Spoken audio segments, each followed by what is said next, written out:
এই ফটিকছড়ি ভান্ডকে আল্লামা শাহ আলম নাইমা শাফির মাদ্রাসার মধ্যে তাওহীদি জামাত নামে জঙ্গিরা হামলা করেছে, এটা আমরা জানি না।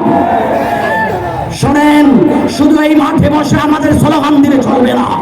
আমরা মাঠে প্রোগ্রাম করার অনুমতি পাই না, আমাদের মাজারে হামলা হলে বিচার পাই না, আমাদের জুলুসের বিরুদ্ধে কথা বললে বিচার পাই না।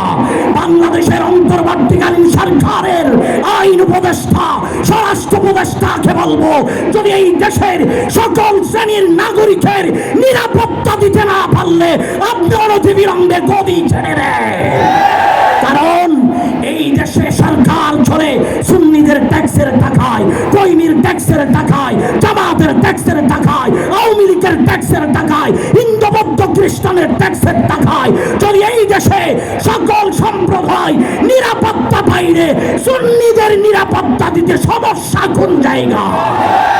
যদি সুন্নিদের নিরাপত্তা দিতে যদি ব্যর্থ হন, তাহলে সুন্নিদেরকে হাতে উঠাই দেন, তারপরে আমরা প্রমাণ করব এই দেশে নিরাপত্তার সহিত কিভাবে সুন্নিয়তের কাজকে সামনের দিকে এগিয়ে নিয়ে যাওয়া যায়।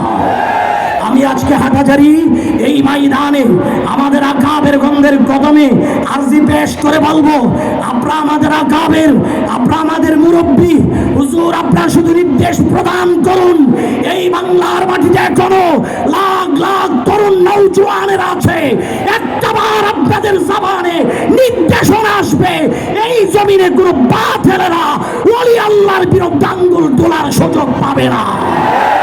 বড় কষ্ট হয় যখন অনুমতির জন্য যাওয়া হয়, মাহফিলের অনুমতি নাই, যখন জুলুসের অনুমতি নেওয়া হয় ডিসি সব পারমিশন দেয় নাই, যখন উরুস করা হয় পারমিশন দেয় নাই।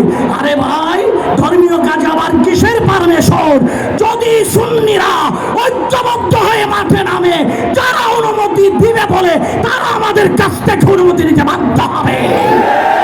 আজ থেকে সুন্নিরা এই হাটহাজারীর ময়দান থেকে সিদ্ধান্ত গ্রহণ করুন, এখন থেকে ধর্মীয় সুন্নিয়তের কোনো কাজ করার জন্য কোনো অনুমতির প্রয়োজন মনে করি না।